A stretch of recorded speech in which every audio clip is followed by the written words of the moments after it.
Buenas tardes.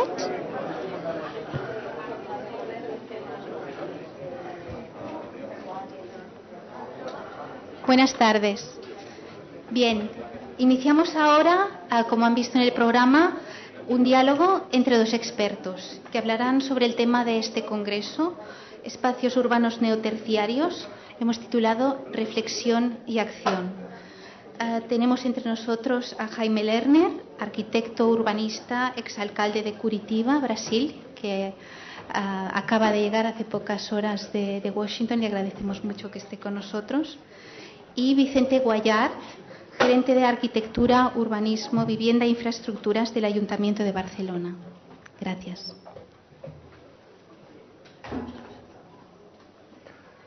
Buenas tardes, Jaime.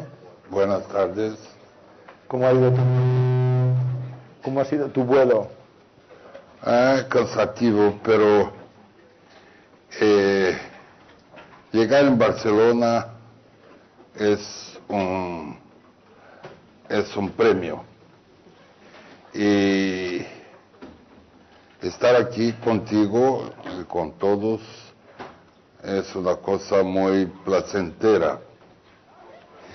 Primero, por saber que ahora Barcelona pasa por un nuevo momento,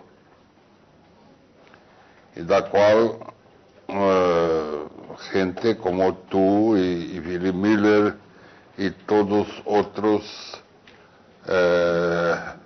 que siempre tuvieron ideas para la ciudad, ahora están en la ejecución.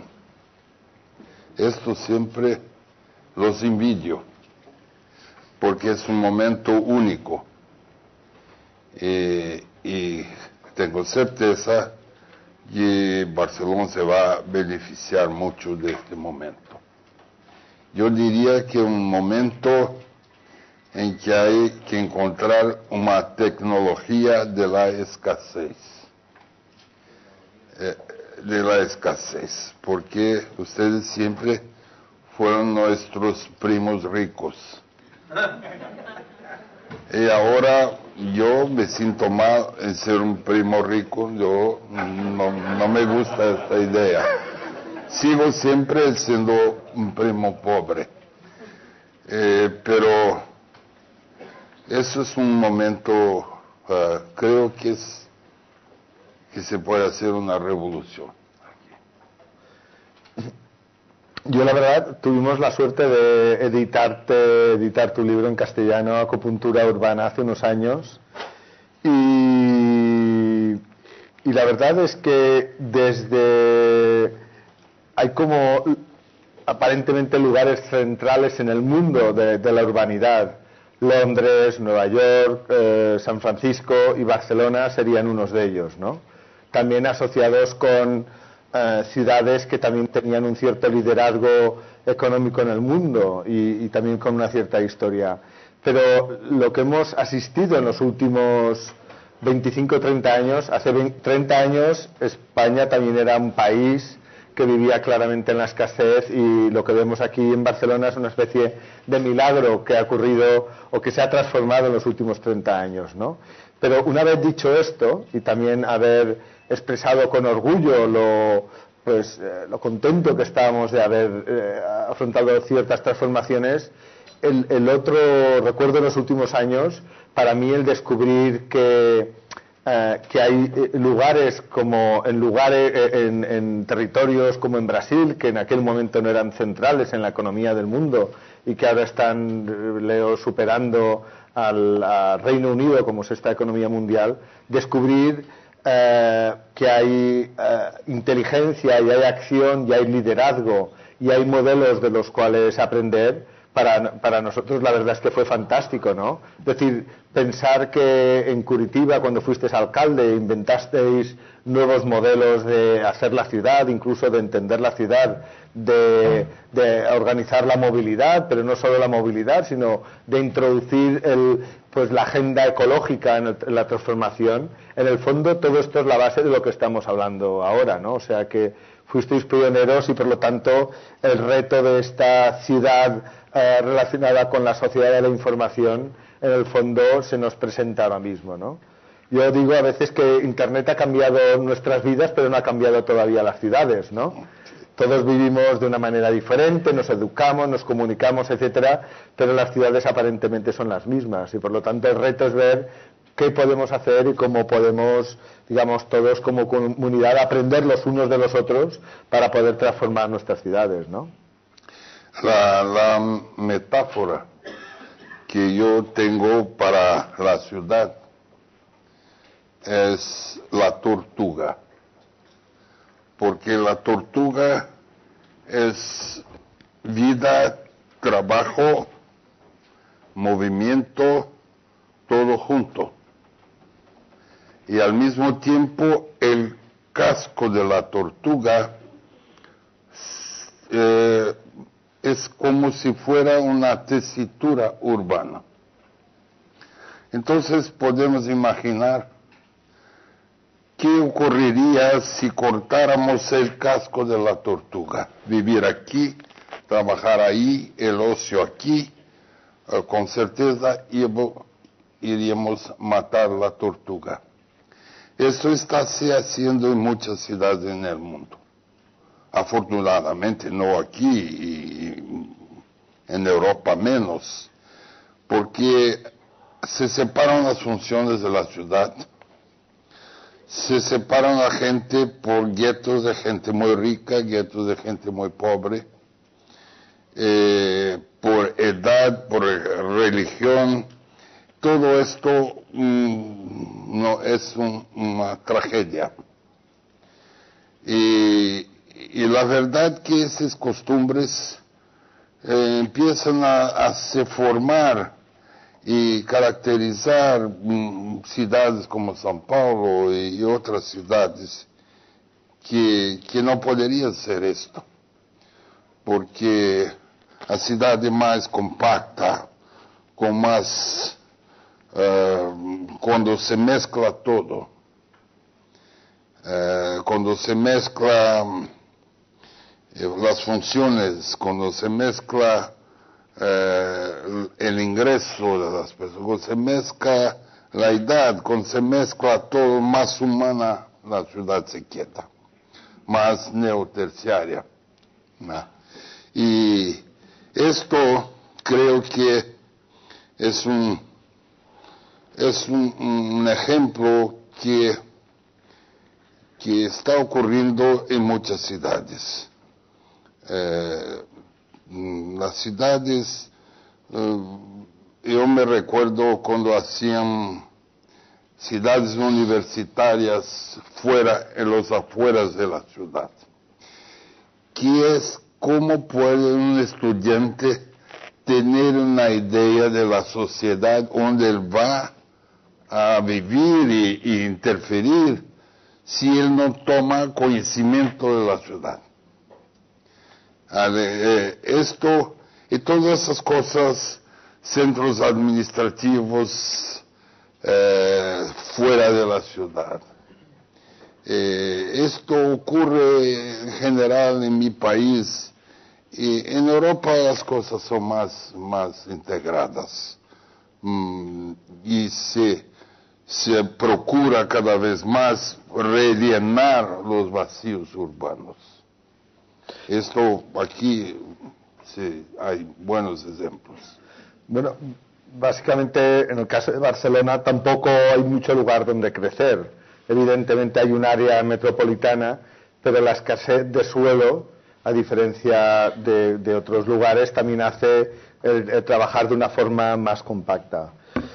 De todas maneras, yo diría que hay quizás dos temas que estaría bien que pudiéramos hablar, porque hay una primera cuestión que tiene que ver con la reflexión que nos decían antes, la idea de cuáles son los retos de la nueva ciudad. Cada época genera una nueva ciudad básicamente porque los procesos son unos y otros. Y luego lo que ocurre es que a partir de estos retos ocurre la ciudad.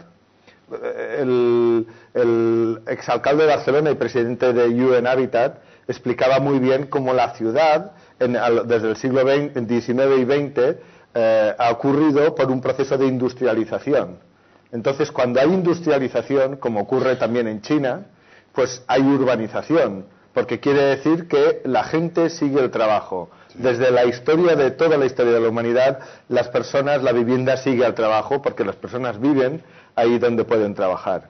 Entonces, hay lugares, ahora mismo en África, por ejemplo, que él explicaba, que hay urbanización sin industrialización, lo cual es un drama, porque hace casi imposible que se pueda construir ciudad, incluso porque no hay ni el gobierno que es capaz de estructurar una calle. Sí. Una calle es un acto de convivencia, es un acto de la polis, que viene del concepto griego, ¿no? de la organización de la relación entre las personas, produce un milagro que es hacer ciudades.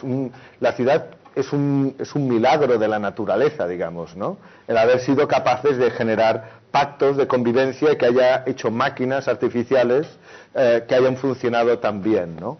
Pero, lógicamente, el reto que hay ahora es que si todo este territorio que veis aquí alrededor se produjo a partir de, primero, de una visión donde había trabajo, había industria, por eso venían las personas. Incluso las calles en Barcelona fueron pensadas cuando no habían automóviles y han aguantado incluso todo el fenómeno de nuevas máquinas que la atraviesan. Claro, el reto que tenemos ahora es ver cómo, con la sociedad de la información, podemos construir ciudades.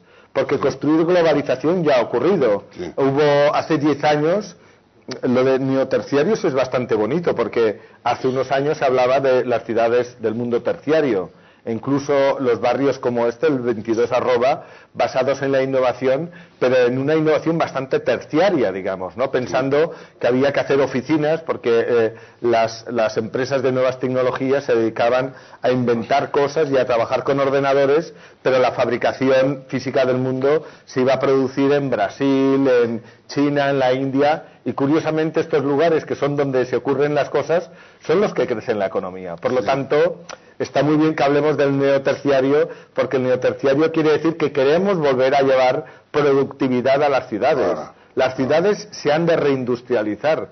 Hay que hacer ciudades que sean productivas, ciudades que en el límite sean autosuficientes, que produzcan todos los recursos que necesitan para vivir, ¿no? Una especie de ciudades también casi de la Edad Media, donde todo ocurría aquí y ocurría evidentemente también conectado con el resto del mundo, ¿no?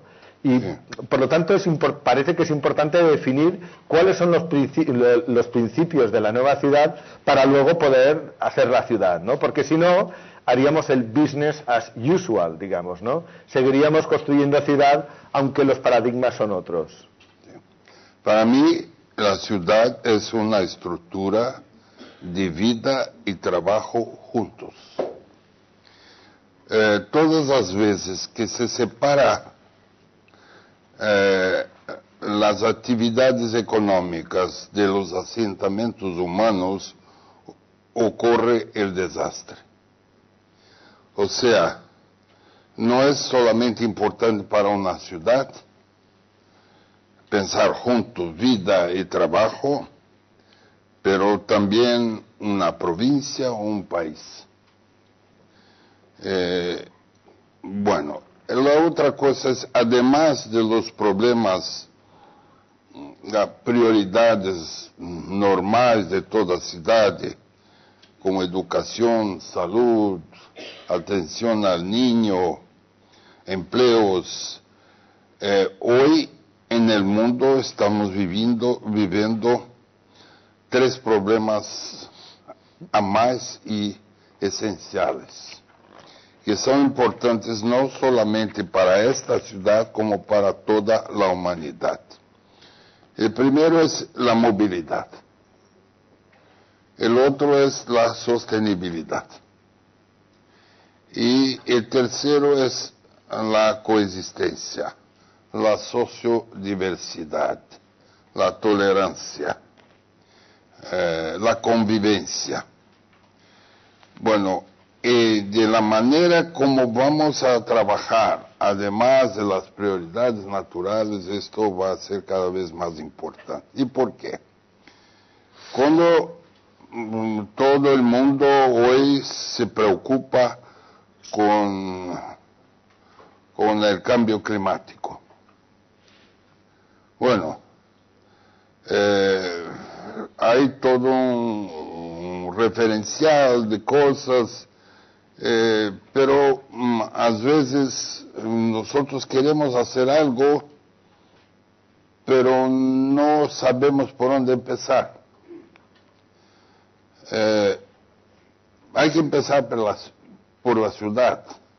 ¿Por qué? Porque el 75% de las emisiones de carbono se originan en las ciudades. O sea, es en la ciudad que podremos ser más efectivos para evitar un cambio climático. Y la mitad de este problema es el coche. Y na verdade, hoy vivimos un falso dilema en relación a la movilidad. Siempre se discute o el coche o el metro. Ni el coche ni el metro son las respuestas. En São Paulo están haciendo cada vez más vías en las vías marginales a los ríos. Eso no va a resolver nada, ni del coche ni de nada, porque cada obra vial es la manera más rápida de llevar un carro, un coche, del punto de congestionamiento al otro punto de congestionamiento, una freeway. Y el otro que no podemos esperar tanto. Claro, Barcelona tiene una red de metro, pero son pocas las ciudades que pudieron hacer esto. Londres, París, Moscú, Nueva York, Barcelona. En gran parte, Londres hace 150 años. Y todas esas ciudades lo hicieron cuando era más barato trabajar en su suelo. Hoy es imposible casi. Entonces, aunque yo creo que el futuro está en la superficie, a mí no interesa discutir cuál es el sistema mejor. Si tenemos un metro, que sea un smart metro. Si es un bus, que sea un smart bus. Si es un taxi, que sea un smart taxi, una smart bike, un smart coche. No el smart, un smart coche. ¿Por qué? Porque el secreto de la movilidad está en no disputar el espacio, el mismo espacio con diferentes sistemas, sino que serem complementarios. Entonces, hoy se empieza a pensar en Londres cómo cortar paradas del metro y utilizar más la superficie para ayudar, para que el metro sea smart, para que la superficie sea smart. Hay un futuro grande para metronizar el bus, o sea, dar al bus la misma performance que un metro. Eso se puede hacer a un costo 50 a 100 veces más barato por kilómetro, y se puede hacer en 3 años, pero se va a continuar a aumentar las redes. Nosotros hicimos la primera idea para la movilidad en las Olimpiadas en Río, que es que propusimos ampliación de una red, de una línea de metro y muchas líneas de BRT, Bus Rapid Transit, o lo que sea el nombre, Metrobús o bueno, y están haciendo. Hoy, cuando empezamos a hacer el bus en carril exclusivo, embarque rápido, todo eso, Curitiba fue la primera ciudad del mundo. Hoy hay 120 ciudades en todo el mundo, haciendo bien o mal. Haciendo bien o mal. A veces no lo hacen bien, pero son conceptos semejantes. Y esto va a aumentar cada vez más.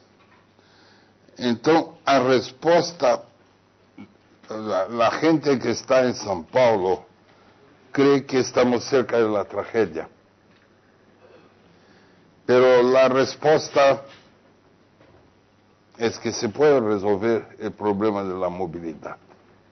Nosotros, de hecho en Barcelona, yo tengo que decirte que he estado en Ciudad de México, en Bogotá, en Cali, donde aplicaron este concepto, y lo que hay que ver es que hay algunos lugares donde esto le va bien y otros lugares donde no le va tan bien, porque no todas las ciudades pueden aplicar el mismo tipo de soluciones.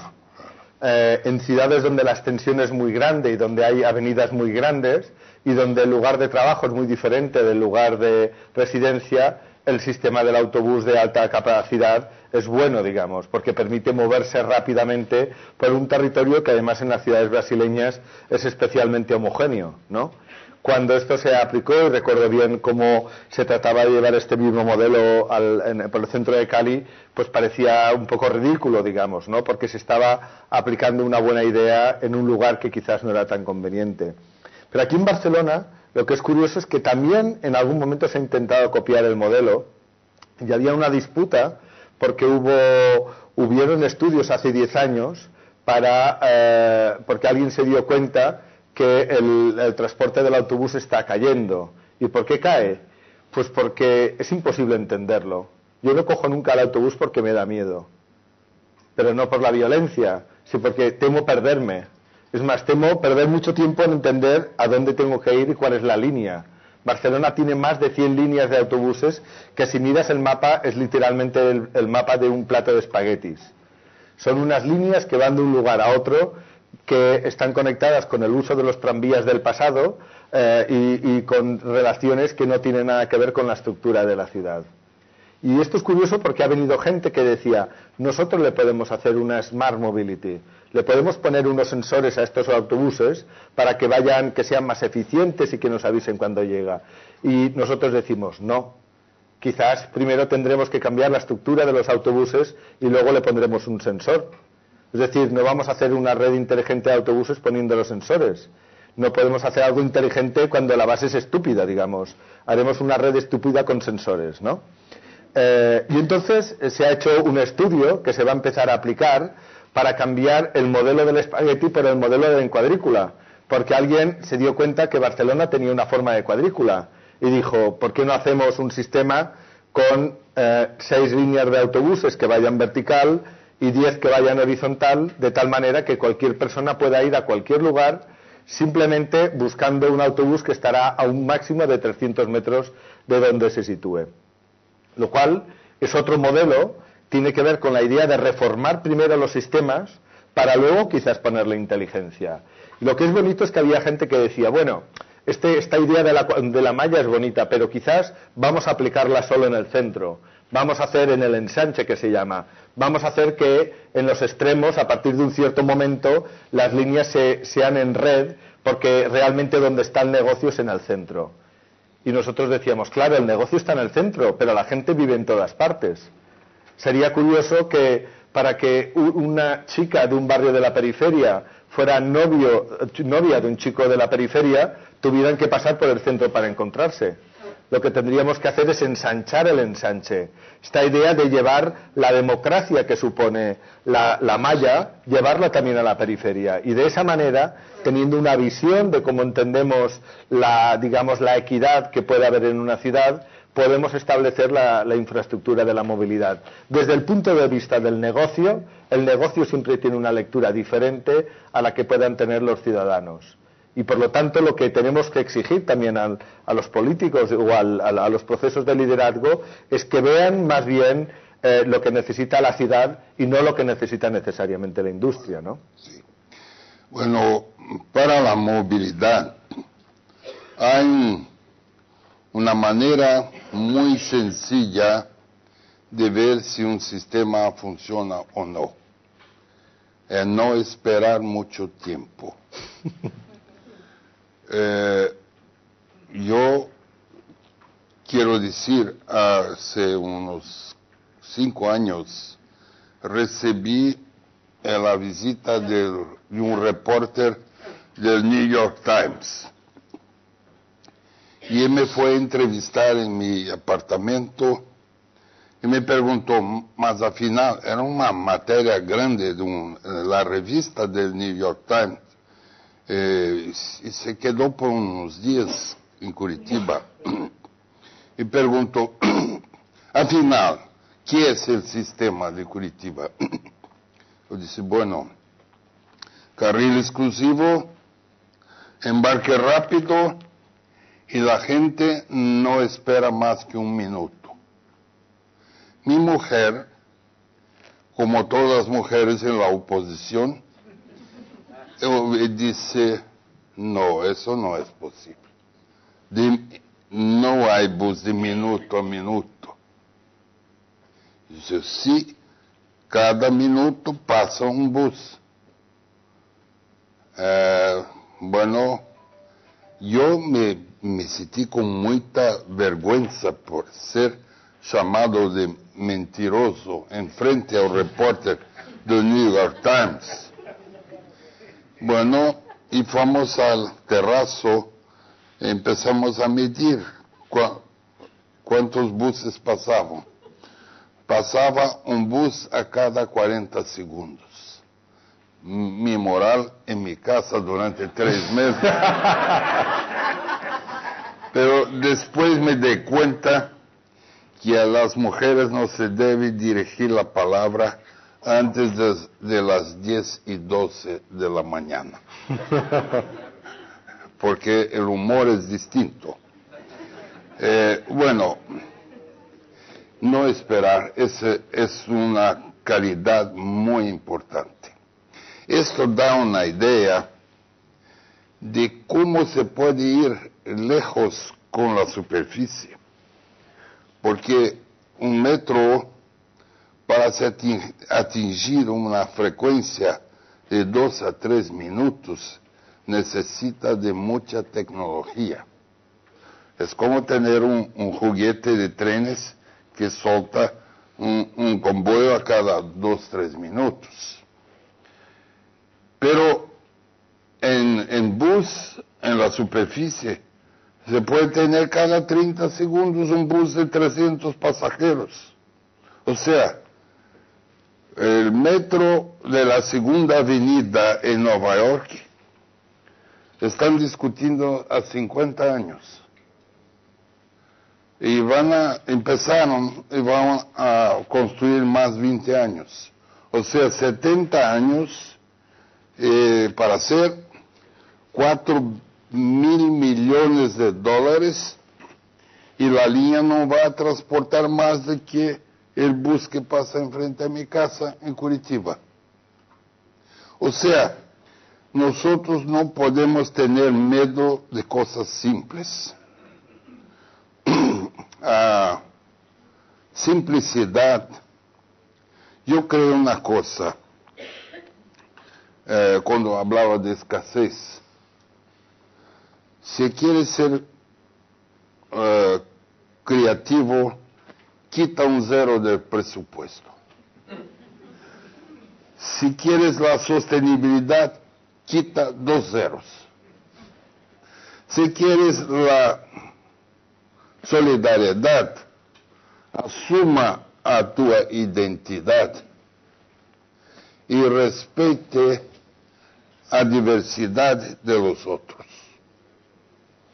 Es cosa que no es fácil, pero se puede hacer. Sí se puede. Una otra cosa que yo voy a preguntar también, y a ti, y a Willy Miller, y a todos, es el siguiente. Cuando estaba en Lima, había elecciones en una época, y yo vi una frase en un muro. Estaba escrito: basta de obras, queremos promesas. No eran promesas, queremos sueños. sueño. La ciudad no es más que un sueño colectivo. ¿Y cómo hacer? La gente siempre me pregunta, ¿cómo se hace para hacer? Es muy simple.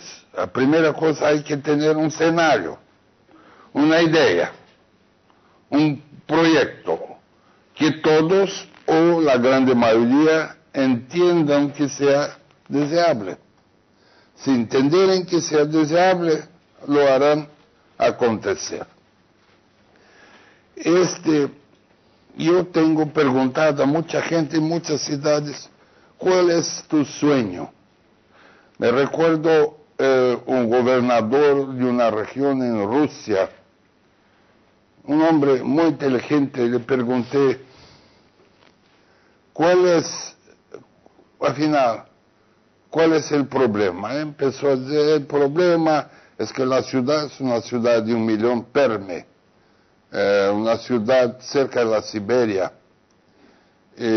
una ciudad donde se fabricaban armamentos, por eso no se conocía el nombre de la ciudad. Más tarde, hoy se sabe que es Perm. Bueno, y empezó a me decir cuáles son los problemas y pregunté, bueno, ¿y cuál es tu sueño? Él me respondió, bueno, mi sueño es que los jóvenes de Perm no quieran se cambiar para Moscú. ¿Y qué estás haciendo para que ese sueño ocurra? Bueno, trato de hacer una ciudad buena para los jóvenes y los niños. Y aquí queremos que Perm sea la capital cultural de Rusia. Y me presentó el secretario de Cultura, un hombre muy inteligente con ideas fantásticas.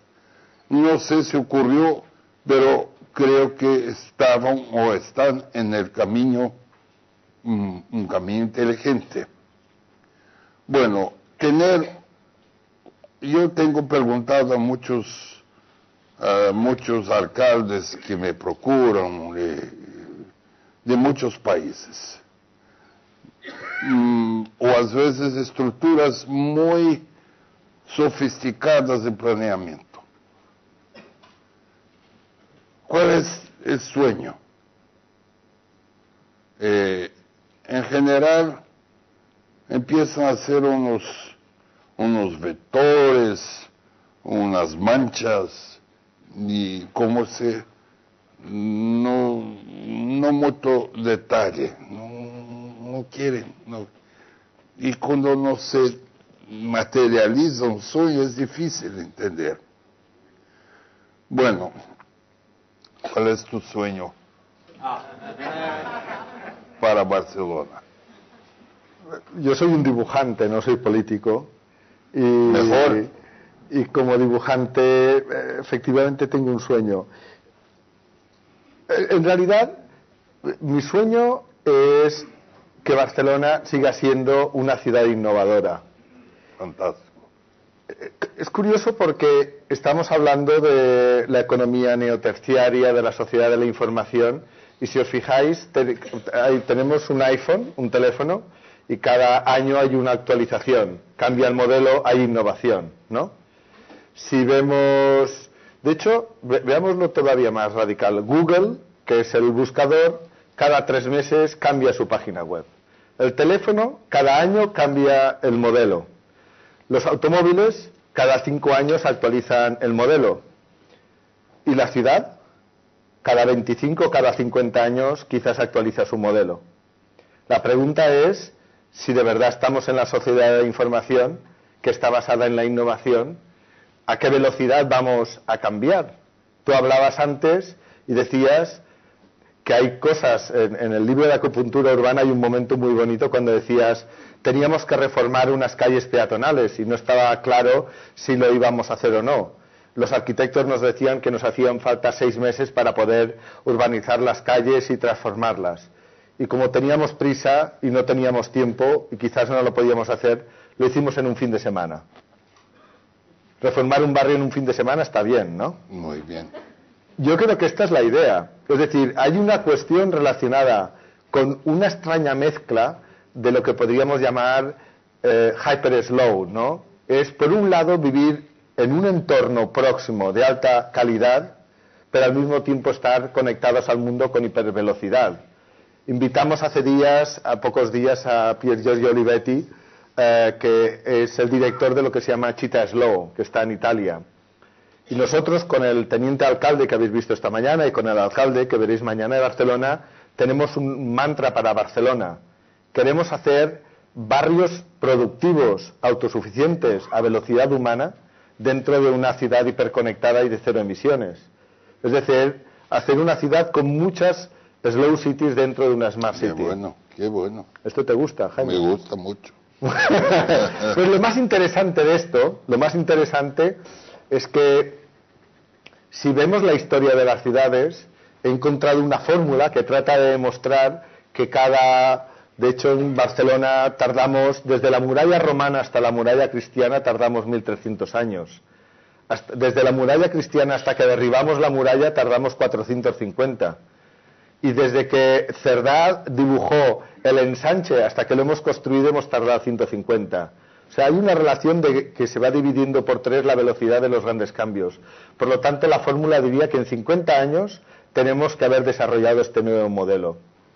Y lo más interesante es que hasta ahora nuestros amigos, este mundo de los ecólogos, ha hecho que si en el siglo XIX fueron los ingenieros los que dibujaban la ciudad por nuevas tecnologías, la era industrial, y en el siglo XX han sido los arquitectos los que la han construido, en el siglo XXI son los ecólogos o la ecología los que le dan este pensamiento a las nuevas ciudades. ¿Por qué? Porque las ciudades ya están construidas. Es decir, vivimos, los que vengan de Ciudad de México tienen 10 millones de habitantes. El problema no es cómo crece la ciudad, sino cómo se regenera. O sea, la economía es la economía de la regeneración urbana, la economía de la innovación urbana. Y por lo tanto, hoy en día, el plano de Barcelona, si vais a ver el plano de la ciudad se ve en planta. Hay 29 funciones con las cuales se clasifica la ciudad. Y la ciudad hay 2 números. Uno que dice 7, que lo dice en números romanos, y otro que dice en números latinos, pone 18 o lo que sea. Es decir, definimos la ciudad con formas y con funciones, pero no decimos nada de su metabolismo. Hoy la ciudad básicamente, alguien decía que es un lugar que transforma bienes en basura, ¿no? Es decir, producimos energía en algún lugar y aquí la gastamos. Producimos comida en algún lugar y aquí la gastamos y tiramos basura. Es decir, es un modelo que aquí lo que hacemos es transformar lo que vamos consumiendo de los recursos que nos vienen del exterior. Y el gran reto, claramente, es volver a hacer que las cosas se produzcan en las ciudades. ¿Y qué cosas hacen falta para ser autosuficiente? Vayamos a la historia. Pensemos en una caverna. Tu antepasado vivió en una caverna. Y a lo mejor estaba junto con mi antepasado. Eran menos entonces. Y para ser autosuficientes, ¿qué hacían? Eran seres humanos como nosotros. Pues básicamente, por la noche hacían fuego, porque necesitaban calor. Y fabricaban una punta de flecha, que era una herramienta, porque al día siguiente iban a cazar. Es decir, nos hacen falta alimentos para las personas, que es energía para hacer que el mundo funcione, y herramientas o utensilios o productos para hacer cosas. Por lo tanto, la pregunta es, ¿cómo hacemos que las ciudades vuelvan a fabricar cosas, a tener industria? ¿Cómo hacemos que las ciudades fabriquen toda la energía que necesitan con sistemas renovables? ¿Y cómo hacemos que las ciudades y sus entornos más próximos produzcan todos los alimentos que necesitan? Bueno, este es mi sueño. Estoy con tu sueño. Yo hace unos 4 años hicimos con un cineasta brasileño muy bueno, hicimos una película que trataba de enseñar a los niños sobre la sostenibilidad. Esta película, 7 minutos, y después esta película fue inscrita en un festival de filmes sobre sostenibilidad en Nueva York y ganamos el premio. La verdad no fue gran cosa porque no había muchos competidores, pero no interesa, gané un festival de cinema, gané un premio en un festival de cinema. Pero, ¿qué trataba de esta película? A enseñar cosas muy sencillas, que la respuesta de la sostenibilidad era más efectiva en la ciudad y, respondiendo un poco a que había cosas muy sencillas que se tenían que hacer. Primero, usar menos el coche. Segundo, separar la basura. Tercero, vivir más cerca del trabajo o traer el trabajo más cerca de la vivienda. Y cuarto, entender que la sostenibilidad es una ecuación entre lo que se ahorra y lo que se desperdicia. Todo simples. Y esta película hoy está en el YouTube, pueden conferir. Llama-se A Convenient Start. A Convenient Start. Que trata de esto. Hay una otra cosa que hablaste de la ciudad, que son los... yo digo que llegamos a un momento en que hay que transformar, hay que hacer ecoarquitectura y no ego-arquitectura.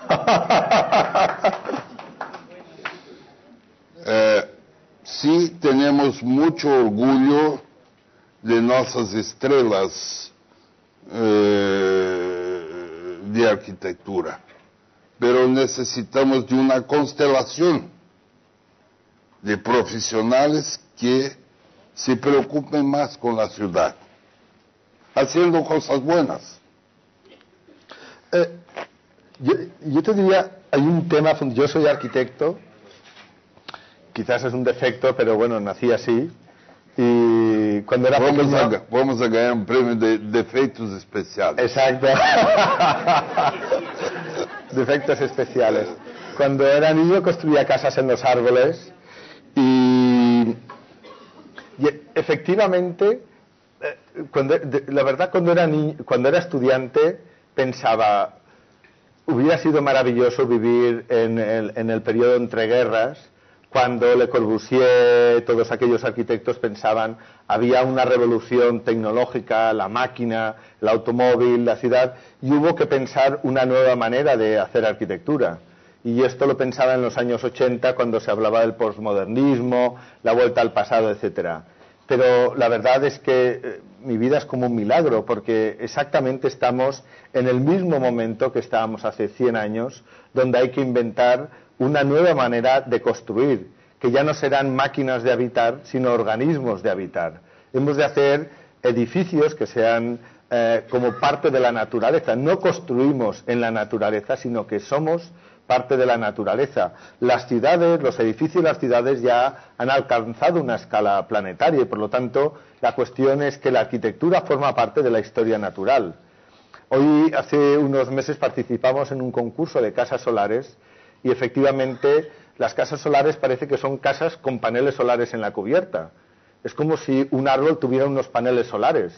La verdad es que los árboles son parte de la historia de la evolución y llevan millones de años trabajando su forma para ser eficiente. Y por lo tanto esta idea de poder añadirle un metabolismo, de poder hacer que la generación de energía, la gestión de los residuos, la gestión del agua, esto la naturaleza ya lo hace de forma natural porque lleva muchos años inventándola. Y esto tiene que ver con otro principio fundamental, y es que durante mucho tiempo la ciudad y los edificios eran otra forma de dinero. Es decir, la ciudad y los edificios como vista como inversión, hace que el objetivo de un promotor inmobiliario sea construir barato, vender caro y salir corriendo.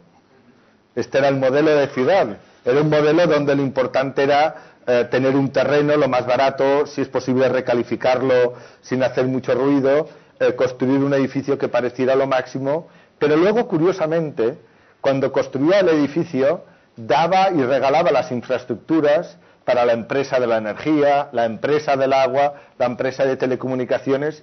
Curiosamente, los que se han ganado, los que se han quedado, son los más ricos. ¿Por qué?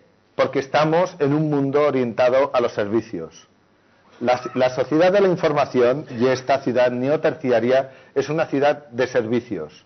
Y por lo tanto tendríamos que entender la habitabilidad también como un servicio, no como un producto. Ya no compramos discos de vinilo, nos bajamos la música. Por lo tanto, lo importante es el servicio que damos con ello, la habitabilidad, la accesibilidad, la capacidad de trabajar. Es más importante, digamos, construir y alquilar que no construir, vender y salir corriendo. Por lo tanto, desde el punto de vista del proyecto de la ciudad, lo que es importante es invertir lo suficiente para que a lo largo de la vida del edificio podamos ahorrar. El constructor que quiere salir corriendo hará las paredes lo más finas que pueda, pero el constructor que se va a quedar a gestionar hará las paredes con el grueso necesario para hacer que aquel edificio entendido como un servicio tenga la vida adecuada. Por lo tanto, el gran reto de esta economía y de estos espacios urbanos neoterciarios es generar la economía de los servicios urbanos, entender un edificio como un servicio y no como un producto, ¿no? Y desde este punto de vista, lo que tú dices, la movilidad, los residuos y tal, esto en general los promotores lo ven como un problema de otro, pero no es así. Es decir, la basura se hace en los edificios, la contaminación se produce en los edificios, que es donde viven las personas, y todo esto hay que interiorizarlo. Hemos de hacer todo esto que sea un ciclo cerrado. Bueno,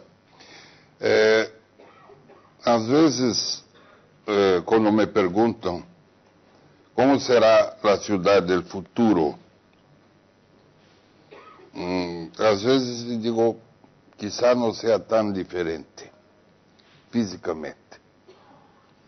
Porque la ciudad de hoy no es tan distinta de la ciudad de 300 años atrás, físicamente. Pero cambió mucho. ¿Y cuál fue el gran cambio?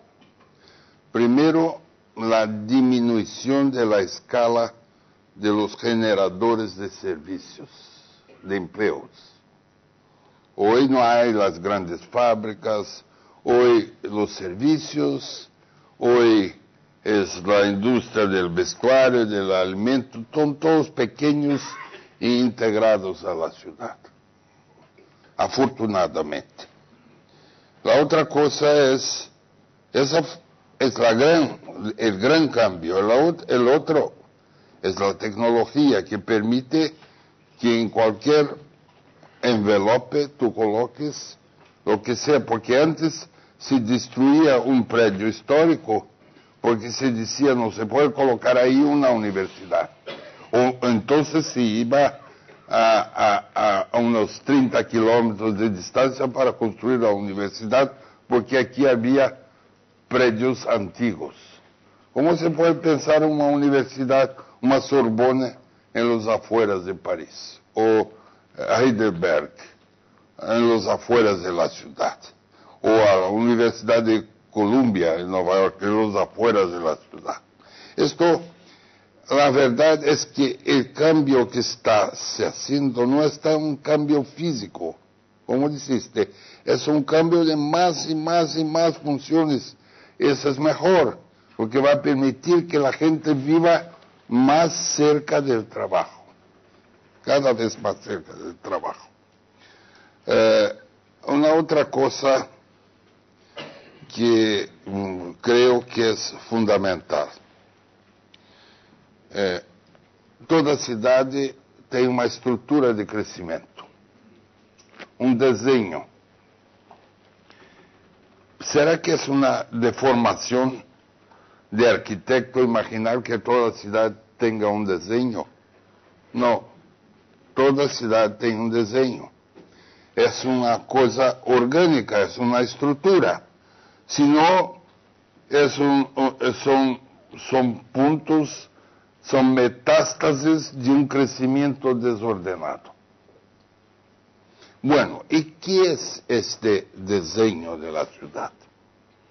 Son antiguos caminos, sitios que nos eran muy caros, a los cuales se va dando una espinha, ¿no? Que sea una estructura de vida y trabajo. Eso es una extraña arqueología, donde se va a buscar antiguos caminos y sitios que no son importantes, referencias, y se va interligando y dando a esta interligación a función de vida y trabajo juntos y movimiento juntos. Toda ciudad tiene un diseño, toda. Me recuerdo,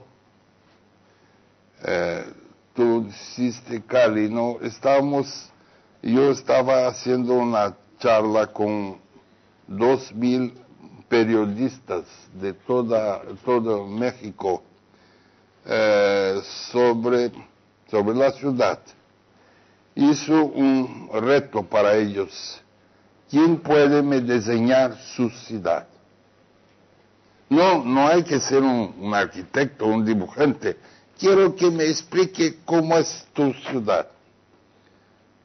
De 2,000, solo 4 sabían. Entonces, ¿cómo van a respetar a la ciudad si no entienden a ciudad? Y a ciudad tiene que ser leída con facilidad. Si tú viajas, empiezas a entender una ciudad, empiezas a gustar de la ciudad. Claro, no me gusta a lo que no conozco. No conozco a Angelina Jolie, ¿cómo puedo gustar de ella? Yo este experimento también lo hice con unos estudiantes en Estados Unidos, literalmente, y unos dibujaban su barrio como un cruce de autopistas y otros lo hacían como la relación donde tenían el lugar donde compraban el pan. Efectivamente hay como un imaginario. Antes hablaba con Maravillas porque en relación ella fue quien impulsó el desarrollo de este edificio del concepto, ¿no? Y como un lugar para hacer incubadoras de jóvenes empresarios. Y yo decía a los espacios, la importancia del espacio. Claro, hay ciudades, y esto es parte del modelo Barcelona, donde el progreso económico y social se visualiza en la ciudad.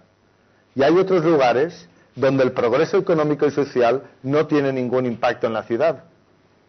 Y esto yo creo que es una cuestión fundamental. La verdad es que las ciudades en Latinoamérica o en Iberoamérica forman parte de esta cultura, una cultura más orientada al espacio y no tanto al objeto. Una cultura donde el alcalde de Medellín, también lo veíamos, otro ejemplo también de referencia, donde el progreso y el cambio, incluso en cuestiones relacionadas con la violencia y con la interacción, se tienen que manifestar en la propia ciudad. Y esto es parte del éxito de la ciudad de Barcelona. El alcalde Maragall impulsó, con el arquitecto Oriol Bohigas, el espacio público, los equipamientos. ¿Por qué? Porque son exactamente el lugar donde se juega el juego de la ciudad. Hay otros lugares, y podríamos pensar en Dubái, o podríamos pensar en algunas capitales del mundo que no citaremos, donde puede haber progreso económico, pero la ciudad no se resiente. Yo creo que este es el tema fundamental, y es entender que la ciudad es la interface que creamos nosotros para poder relacionarnos. Una vez participé en un debate en Los Ángeles sobre museos. Y yo hice un desfile de modas con todos los museos, las personas vestidas como si fueran museos. Había vestidos Rem Koolhaas, había otras ropas, Frank Gehry, Zaha Hadid, y cosas así, que son grandes arquitectos, eso no se discute. Lo que entendía que esa cuestión de moda, às vezes tú dijiste Dubái y Abu Dhabi están en competición. Ahora no más, porque Abu Dhabi es más rica, tiene más con sostenibilidad. Pero el increíble es que están ampliando cada vez más su aeropuerto. Y como son cerca de 100 kilómetros, va a llegar un momento que el aeropuerto será el mismo. Bueno, cuando yo hablaba de un museo, por ser museo, eso no es que da calidad. Que da calidad es un palabra de la música. O que da calidad. Estamos ahí con la alcaldesa de Mérida.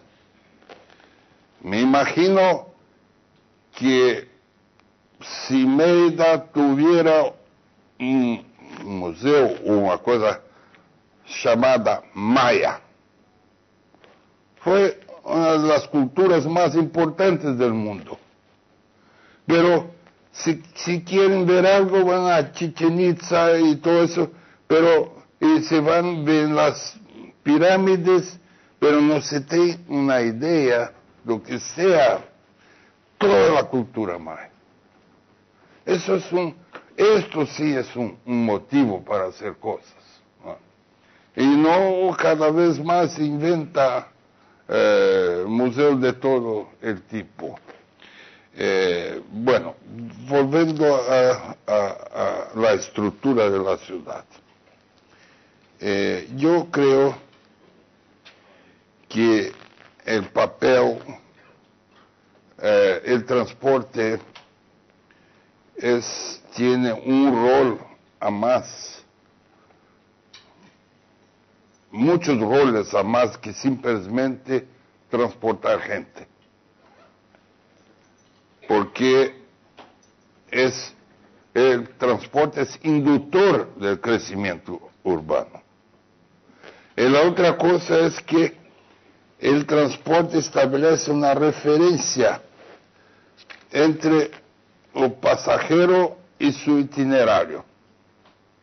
Y la gente que está en el itinerario ve una fotografía 3x4 de toda la gente que está dentro del bus.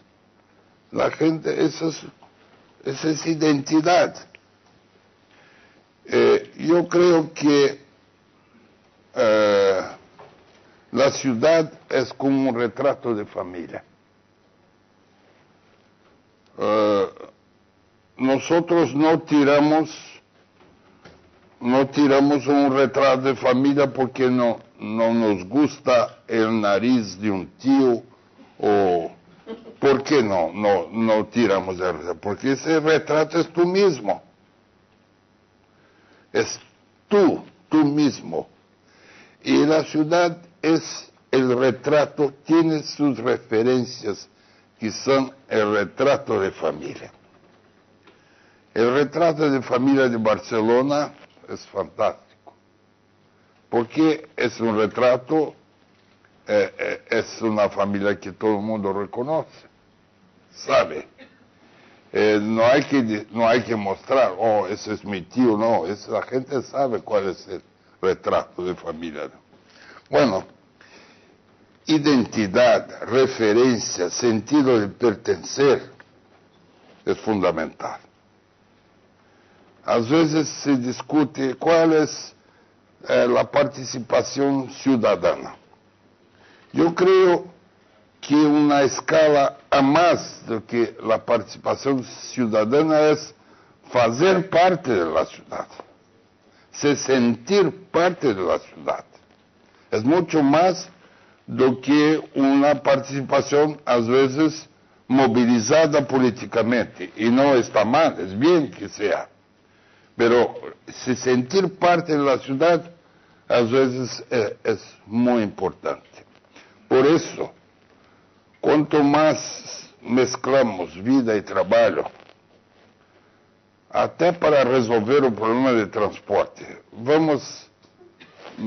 Damos um exemplo. Se embarcamos aqui, de aqui hasta el centro, e não há renovação de passageiros, nenhum sistema se viabiliza.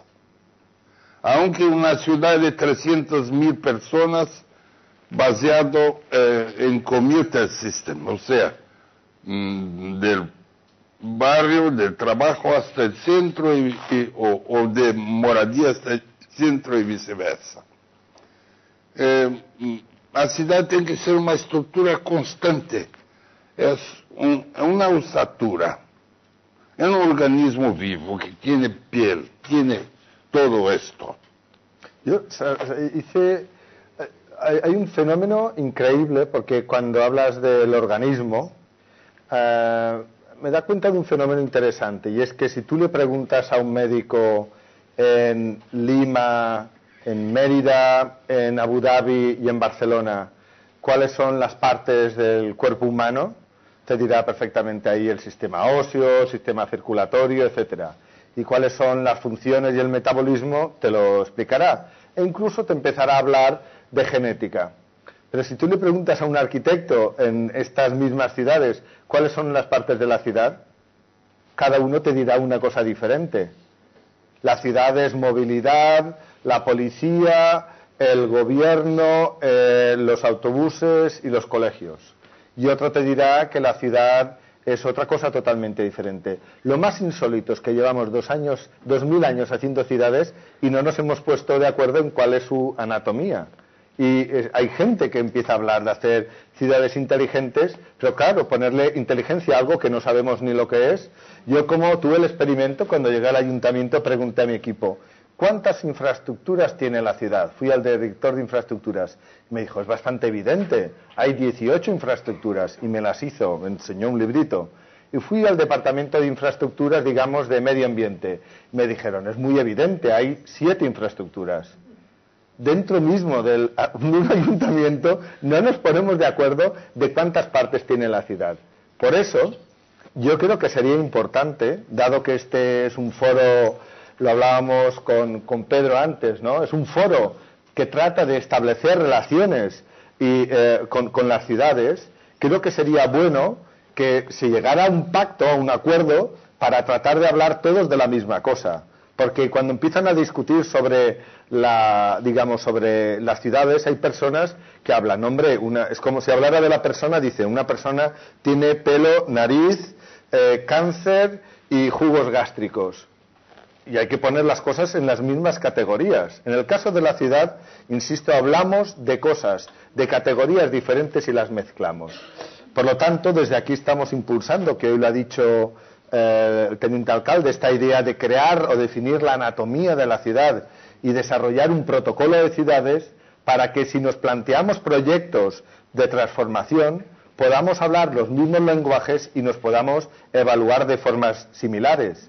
Y también el hecho de poder establecer plataformas de colaboración nos harán que la industria siga lo que quieran las ciudades y no que las ciudades compren lo que nos lanza la industria. Hoy en día la industria está organizada y todos usamos los mismos tipos de automóviles porque la industria nos lo vende. Pero si las ciudades que estamos aquí presentes decidiéramos que en 10 años los automóviles solo tendrán 1,5 metros de profundidad porque podrán aparcar en perpendiculares y serán todos eléctricos, la industria lo haría, no tengáis ninguna duda.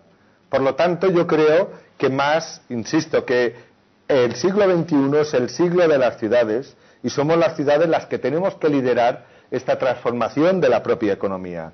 Y el hecho de poder crear este protocolo de ciudades, de poder definir la anatomía, yo creo que es fundamental para tener un lenguaje común, porque si no, hablaremos en el lenguaje que nos van marcando las otras personas, ¿no? La industria especialmente. ¿Cómo lo ves? La verdad, desde que este lenguaje sea sencilla, Sí. Es importante. Porque la ciudad no es tan compleja cuanto quieren nos vender los vendedores de complejidad. Y hay muchos vendedores de complejidad en todo el mundo. La ciudad que se dirige por sí mismo, con todo, como si fuera el computador que va a dirigir la ciudad. Entonces, hay que ser sencillo, que sea comprensible, porque nosotros hay una grande falta, ¿cómo se dice? Falta de comunicación entre los tomadores de decisiones y la población. Los técnicos, los profesionales y los tomadores de decisión. Hay falta de comunicación de tomadores de decisión y la gente. O sea, es como ver, a veces, debates que uno no entiende nada de lo que el otro, porque cada uno procura decir de su manera. Bueno, no sé si tenemos tiempo. No, queda un cuarto de hora y lo que estaba preguntando es si quizás damos tiempo para que haya algún comentario o alguna pregunta o alguna cosa. Sí. Yo voy a concluir solo esto, que saber ser simples es difícil, pero es muy importante para comunicar. Yo me recuerdo, tú puedes escribir un tratado, como nadar. Movimente los brazos y las piernas al mismo tiempo, hasta que llegue el momento que tú mergulhas en la agua y tú piensas, mas era tan fácil. Es só empezar. Innovar es empezar. Yo me recuerdo cuando era adolescente, leía tratados sobre sexo. Después vi que era só empezar, que no era tan difícil. Entonces, innovar es empezar. Y creo que y saber una cosa es muy importante. El planeamiento de una ciudad es una trayectoria que siempre podemos corregir, pero tenemos que dar espacio a la gente que nos pueda corregir cuando no estemos en el riel correcto. Siempre es posible corregir, pero hay que dar espacio para que la gente diga, no, eso no es, eso se puede. Y no hay problema, hay que cambiar, cambiamos. Porque la toma de decisiones, son tantos los cambios que estamos viviendo. Yo me recuerdo que às vezes a definição de maioria e minoria é muito complicada. Eu me recordo uma eleição no clube de futebol. Havia duas chapas que concorriam. E um deles, a chapa, como se diz chapa, não? ¿Cómo? La peña. El grupo. Sí. El grupo que perdió. Él fue al palco del club y dice, no podemos dejar que una pequeña mayoría pase por cima de la voluntad de una grande minoría. mientras la gente estaba decodificando esto, él le rasgó el libro de actas. Y así no hubo elecciones. Então, às vezes, eu não sei porque eu falei essa frase, não tem nada. Bueno, tratabas, supongo que en realidad... No es para dar ningún ejemplo. No, porque las ciudades en ocasiones parece que la innovación son resistentes al cambio, ¿no? Las ciudades son como procesos aparentemente lentos, sí, donde hay que hacer todo el proceso de cambio es un proceso como no hay. La ciudad es el organismo donde los cambios son más lentos, pero donde permanecen más tiempo. Y por lo tanto las decisiones que se toman en las ciudades, en el caso de la piedra, son para mucho tiempo. Por lo tanto es bueno tomarlas bien tomadas, ¿no? Antes que pasamos a las preguntas, voy a contar cuando estaba trabajando en San Juan, Puerto Rico, hace mucho tiempo, nosotros preparamos un plan de transporte y el gobernador llamó a toda la imprensa y estaban todos lá. Y ahí presentamos el plano y él dice, me parece muy bien. ¿Qué le parece, señor secretario de Transportes? Bueno, tenemos que hacer unas pesquisas y ver cómo se comporta. Y el gobernador empezó, bueno, pero ¿cuándo vamos a empezar, señor secretario? Bueno, tenemos que hacer unas pesquisas de origen, destino, y cosas. Ahí, constrangimiento general. Y yo me tiré embaixo da mesa y él dice, señor secretario, pero ¿cuándo vamos a empezar? Bueno, hay que terminar la pesquisa de origen, destino.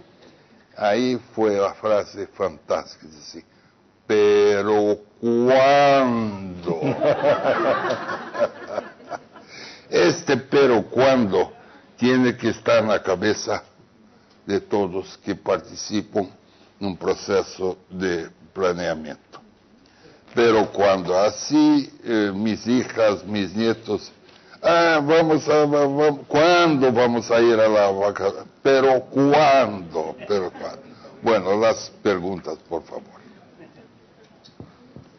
Hay una pregunta.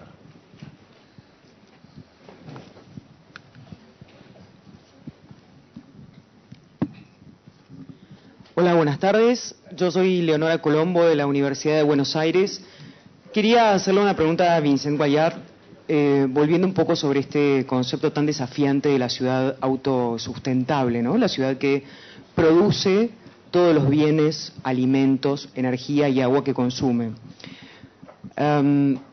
Lo escucho y a primera vista me parece que ese sueño por cierto atractivo, no termina de estar del todo amigado con un mercado globalizado, con una ciudad inserta, como decía Jaime, en una región, en este caso, en un país primero, en una región, la Comunidad Europea, y en un mundo en el cual la localización de las actividades productivas no necesariamente responde a la voluntad ni de los gobernantes ni de los planificadores de las ciudades, sino a procesos económicos mundiales.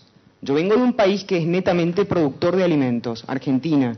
¿Por qué Argentina es productor de alimentos? Porque la mano de obra es barata y porque Argentina tiene mucha tierra muy fértil, lo cual hace que sea mucho más barato producir maíz en Argentina que producirlo en Nueva York, en Londres o incluso en Barcelona. La pregunta puntual es entonces, frente a esto y para llegar a ese sueño y no descartarlo de plano, ¿qué herramientas tiene la ciudad para poder para poder contrarrestar esos dictados económicos, del mercado económico regional, nacional, mundial? Porque por otro lado siempre se nos ha dicho bueno, lo que tiene que hacer la ciudad frente a las determinantes mundiales de la economía es tratar de aprovechar lo que pueda de ella y tratar que no la destruyan, ¿no? Ver cuál es su sector de competitividad y concentrarse en fomentar esa industria, ese proceso, ese servicio, ese bien. Un poco la pregunta es esa. Yo también me lo he preguntado y de hecho lo hablábamos recientemente con nuestro ministro de Economía. El primer concepto es que la ciudad del conocimiento no es un eslogan y muchas veces se utiliza para decir hemos de hacer la ciudad del conocimiento. Pero ¿para qué sirve el conocimiento? El conocimiento sirve para hacer cosas y este es el cambio fundamental. Venimos de un mundo donde nos hemos especializado y hemos fraccionado el conocimiento y cada vez somos más expertos en hacer una cosa y en no saber nada de nada. Cada vez sabemos menos cómo se hace un huevo, cómo se hace un tomate, cosas que nuestros antepasados, este hombre autosuficiente que os decía antes que venía de las cuevas, sabía hacer simplemente por necesidad. Por lo tanto, hoy hay un fenómeno de la globalización de la economía, pero también del conocimiento, y por lo tanto podemos acceder casi a cualquier conocimiento, y lo importante es que el conocimiento sirva para hacer cosas. La segunda cuestión es que el año pasado, en el verano del año 2010, el precio de los alimentos subió. ¿Por qué subió el precio de los alimentos?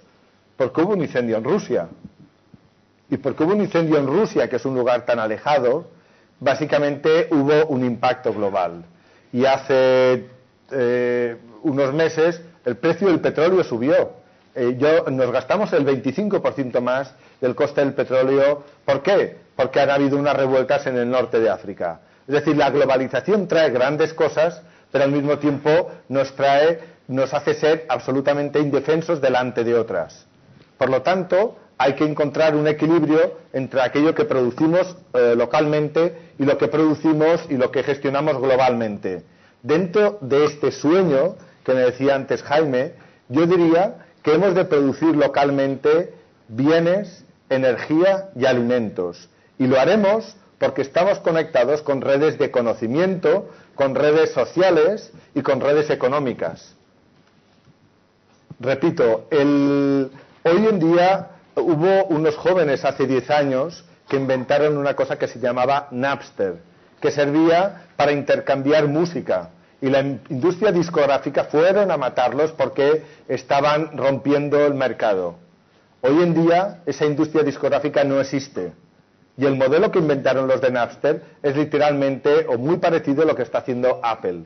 Es decir, se ha separado la materia, el disco, que parecía que era lo que vendía, para llegar a lo que es el contenido, que es donde está realmente la economía. La economía en los espacios neoterciarios es una economía de servicios. Las bicicletas no hace falta fabricarlas en China en grandes fábricas. Se pueden fabricar en laboratorios de fabricación aquí en la esquina, que tenemos algunos, y los archivos nos los bajaremos de Internet para poder imprimirlos. Por lo tanto, nuestro ministro decía, en la sociedad industrial ha habido dos maneras de ser ricos en el mundo. Aquellos que tenían las materias primas y que por lo tanto eran capaces de venderlos, o aquellos que tenían una mano de obra muy barata, o al revés muy cualificada, que eran capaces también de producir más barato. En la economía de la información, que tiene que ver con los espacios neoterciarios, será una economía donde lo que nos compraremos y nos venderemos principalmente serán bits, y lo que produciremos, digamos, los recursos que necesitamos ocurrirán localmente.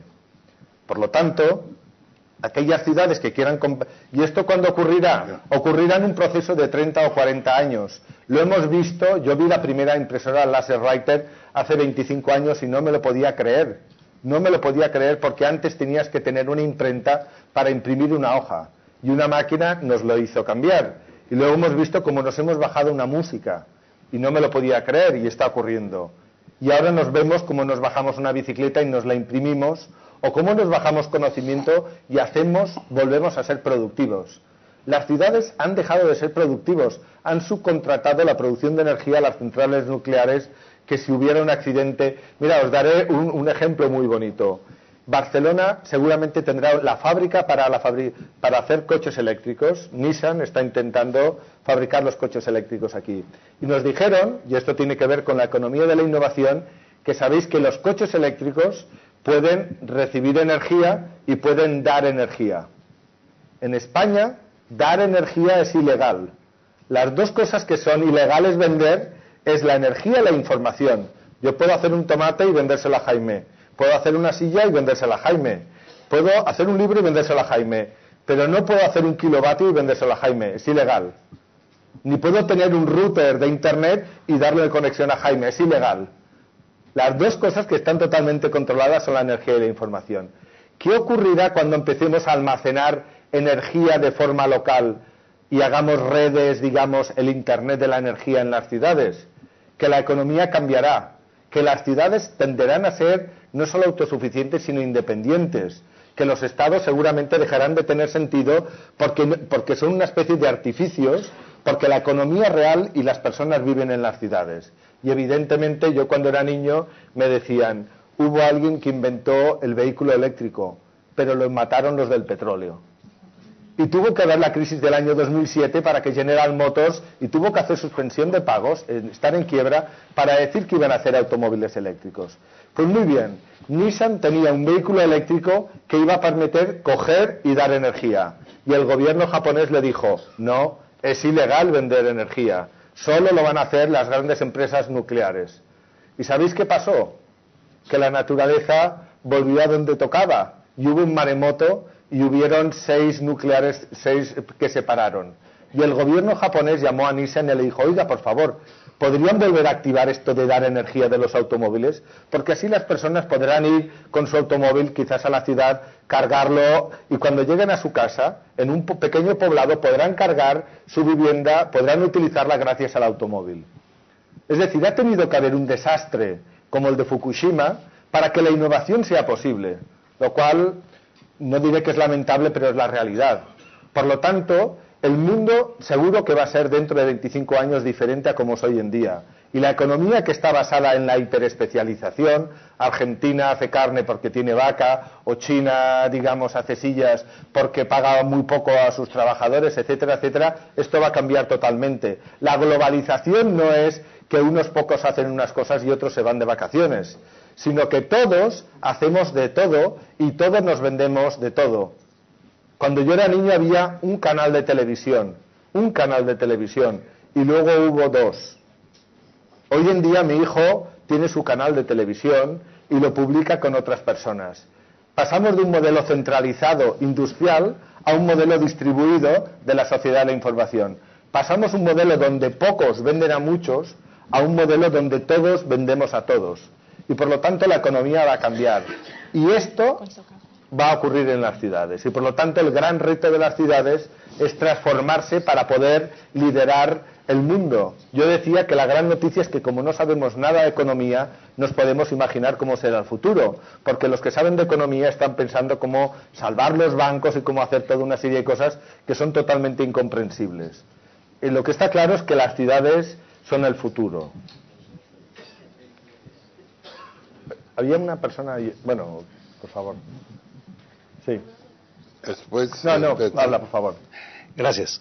Para don Jaime Lerner, hay muchas cuestiones que pueden mejorar la ciudad en su movilidad y en su amabilidad.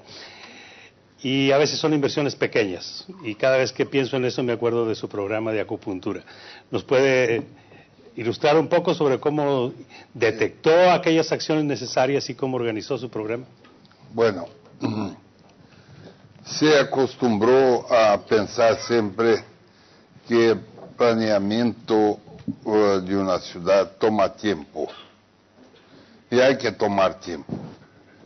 Pero hay cosas que se pueden hacer, cosas puntuales que pueden producir una nueva energía para una ciudad.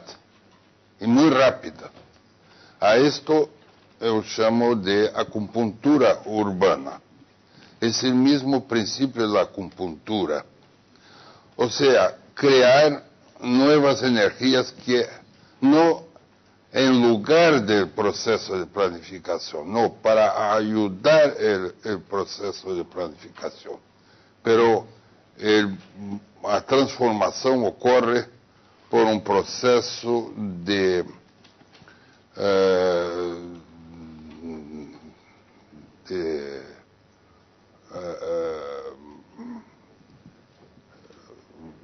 verificação constante. Bom, então a acupuntura creio que é um instrumento de fazer as coisas rápidas e hacerlo bem. Não é porque é rápida que não pode ser buena. Hicimos teatros em 2 meses, o Museu do Oscar Niemeyer em 5 meses, dentro da lei, com o Ministério Público e tudo, dentro da lei. Apenas encontramos maneiras de como hacerlo rápido. Bueno, entonces a acupuntura es un proceso que permite que as ideias possam ocorrer rapidamente. E é muito positivo para a vida de uma cidade. Creo que Betsy. Sí, hola, buenas tardes. Soy Oscar Chamat, ingeniero civil de Colombia y hice un máster de urbanismo aquí en Barcelona. Soy enamorado de Barcelona, de Cerdá, de su Smart City creada hace 150 años. Es una Smart City que es lo que estamos haciendo hoy. Mi reflexión va referida más a si no estamos hiperdiagnosticando la ciudad, si no estamos hiperdiagnosticando lo que está pasando en la ciudad. Para eso quiero, con el perdón de la audiencia, leer 2 textos que después leeré. Son textos muy breves, son 2 párrafos. La primera de ellas refería a los flujos globales. La incorporación de los inmigrantes ha dado origen a numerosas transformaciones de la estructura social y cultura autóctonas. Como consecuencia del conflicto entre culturas de origen y cultura autóctona, se han incorporado a la cultura urbana pautas, valores y creencias de los grupos inmigrados. El segundo párrafo, muy breve.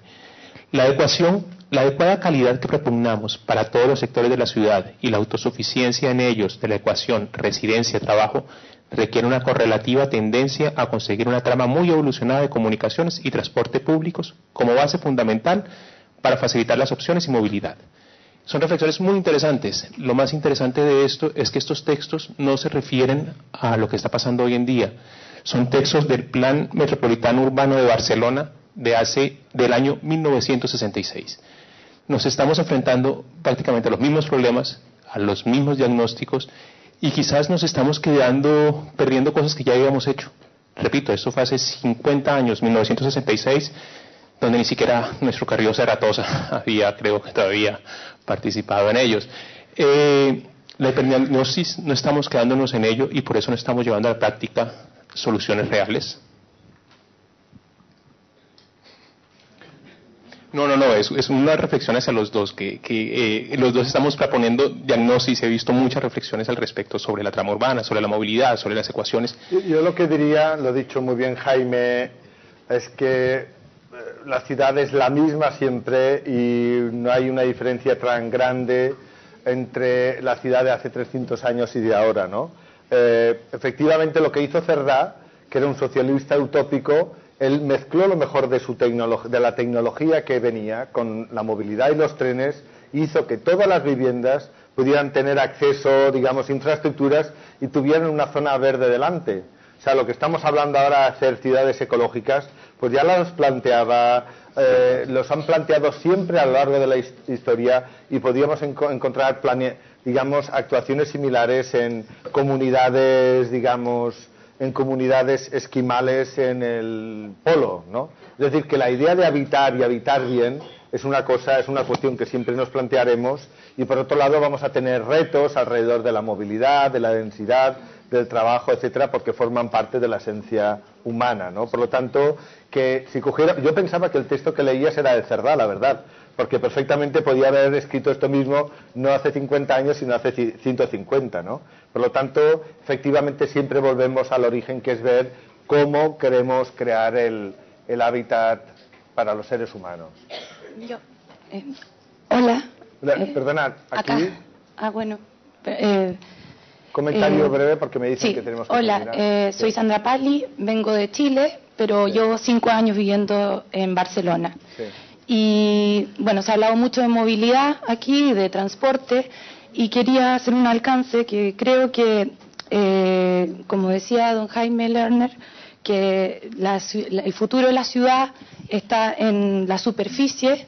Yo creo que en Barcelona el transporte se vive más en la subterra, es decir, el metro, porque en la superficie está mal resuelto, como planteaste, lo de los buses, la ensalada de tallarines es así, es dicho y hecho. Yo creo que quizás debiera reducirse un poco la cantidad de buses a un par de líneas y quizás reciclar la cantidad de taxis que hay. En mi país se utiliza mucho un concepto que se llama colectivos, que son como taxis urbanos que hacen una ruta y que admiten pasajeros en ciertas paradas. La verdad es que funciona fantástico. Eso nos permite a nosotros, por lo menos en mi ciudad, Concepción, que tiene 1,5 millones de habitantes, tener aproximadamente unas 7 rutas de buses que pasan por calles obviamente muy designadas en el centro de la ciudad y se distribuyen más hacia la periferia, y los colectivos hacen unas rutas más reducidas por barrios o por zonas. Creo que quizás, no sé si se han planteado de hacer algo por el estilo. Bueno, yo, las ciudades que tenían posibilidad de construir redes completas de metro, sí lo hicieron. Hoy es difícil hacer una red completa. Entonces, no es un problema de solución, es un problema de recursos. Y no se puede olvidar que la operación en metro tiene que ser subsidiada.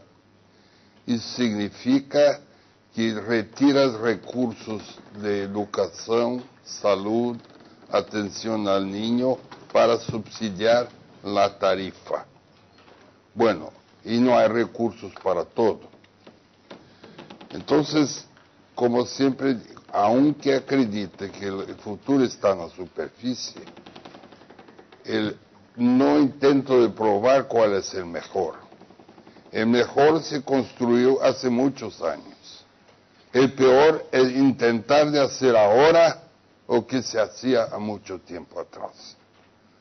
Porque esto va a costar mucho recurso y se van a postergar a posibilidad de mejorar un sistema de transporte para esta generación. No se puede esperar una solución. La solución ocurre y va mejorando cada vez más hasta que surja la necesidad de implantar sistemas más sofisticados. Entonces, no es contradictorio esto. Se puede tener superficie muy bien operada. Lo que ocurre es que hoy hay ciudades que operan muy mal. Y muchas ciudades que intentaron de hacer sistemas de superficie con buses, lo hicieron mal. São Paulo ya intentó de hacer y ya erró 3 veces. En Santiago empezaron muy mal, fue un desastre. Ahora están corrigiendo, ¿verdad? Entonces, es la manera de hacer, porque el transporte no es una expertise en sí misma. El transporte es tan serio que no puede ser tocado por ingenieros de transporte. Porque, así como la economía es muy seria, porque la economía es una ciencia post-facto. Tú descubres por qué ocurrió aquilo, por qué o no ocurrió. 14 economistas, os mais brilhantes dos Estados Unidos, não puderam prever uma crise econômica que aconteceu. A ciência pós-fato é importante, mas não é o melhor. Eu procuro trabalhar muito com artistas. Por quê? Porque eles sentem, o artista tem uma pele mais fina e sente a sociedade antes. Se pode trabalhar com gente que sente antes, porque vou trabalhar com gente que sabe depois. Então, ele é muito importante. Por exemplo, a mim me gostava muito de trabalhar com periodistas. Por quê? Porque estão acostumados a terminar no mesmo dia e não levar 6 meses para concluir um trabalho. Periodistas, filósofos, poetas, porque estão acostumados a condensar o pensamento. Estão acostumados a condensar. Bom, eu queria que fosse dado a Betsy. Solo era para agradecer esta... No, hay una persona antes. Aquí. Ese es amigo. Bueno, vamos a hacer una excepción. Prioridad. ¿Por qué? Porque es mi amigo. ¿Así es tu amigo? Sí. Yo voy a ser muy rápido, y además en línea con lo último que ha dicho Jaime y lo que se ha dicho aquí, que me parece que es un debate muy interesante. Pero hay que decir también que, y eso es obligatorio, que el primer objetivo de las ciudades son las personas, y que no podemos caer ni por asomo en la sublimación del metabolismo urbano para transformarnos en una maquinaria, hacer cosas y producirlas. Luego tenemos que tener en cuenta que las burbujas se han producido sistemáticamente y a mayor velocidad, a toro pasado, como decía Jaime, la burbuja de la nueva economía, la burbuja inmobiliaria, la burbuja financiera, la burbuja alimentaria, la burbuja energética, son todos procesos reglados por un sistema global que asigna a cada territorio su función y a las ciudades les da un papel. No es el papel que se está hablando aquí, porque el papel autónomo de las ciudades es imposible de cumplir si no existe una nueva gobernanza, y la misión de CIDEU, a mi juicio, tiene que ser adelantarse a los procesos estratégicos, no hacer como los economistas, fijarse más en los artistas, como ha dicho Jaime, en las personas con la sensibilidad, para que las ciudades sean las ciudades de las personas, primero, luego las de las cosas, después, y luego para ver cómo es el mercado de las cosas, que ahí yo sostengo que hacía falta decir que de la sociedad de la burbuja inmobiliaria a la del conocimiento hay un salto cualitativo importante, donde la gente ahora mismo es difícil que lo comprenda si saliéramos a explicárselo a la calle, y en ese sentido reclamo simplicidad para explicárselo, o sencillez para explicárselo a la gente. Y a los alcaldes hay que darles mecanismos para que no se confunda el sistema metabólico de la ciudad o el ecosistema urbano con la forma en que las ciudades se pueden agrupar para luchar contra las burbujas a las que el sistema semiglobalizado nos está conduciendo constantemente y que nos están poniendo en manos no de la gobernanza mundial, sino de la especulación mundial de ciertos mercados localizados para hundir a unas ciudades frente a otras. No. Muy bien.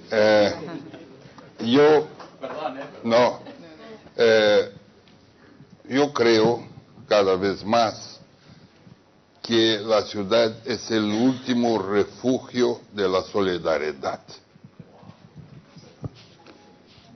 Porque es donde la solidaridad puede ocurrir de manera más efectiva. Y para encerrar aquí, me gustaría decir una otra cosa sobre sueño. Yo soy una persona muy afortunada porque tuve oportunidad de realizar muchos sueños en mi vida. Y no me refiero a sueños profesionales o políticos, sueños comunes de yo deber casar con la mujer que me gustaba, ir al casamiento de mis hijas y todas esas cosas, hacer una música, hacer un filme, esos son sueños, pero me di cuenta que toda vez cuando no consegue se realizar un sueño, no hay que se sentir frustrado. Porque me di cuenta de que cuanto más se dedicares a ese tu sueño, tú puedes estar cierto que un día el sueño dará a vuelta y te tocará y dice, ¿estás lembrado de mí? Soy tu sueño. Es tu segunda oportunidad. Esta no le puedes perder.